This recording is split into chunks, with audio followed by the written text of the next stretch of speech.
So today we're going to replace the arm from a toilet handle here. And sometimes over time with corrosion you can get broken seals and will not function properly. So we're going to go ahead and show you how to replace that.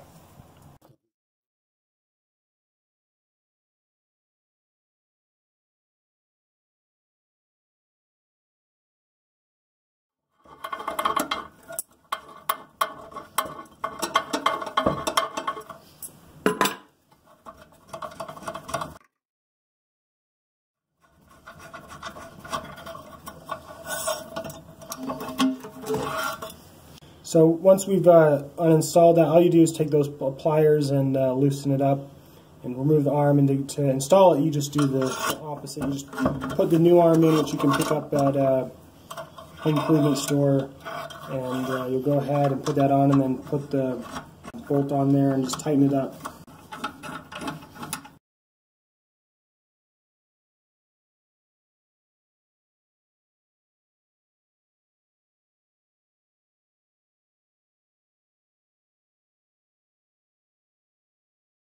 Go ahead and reattach the hook to the arm there.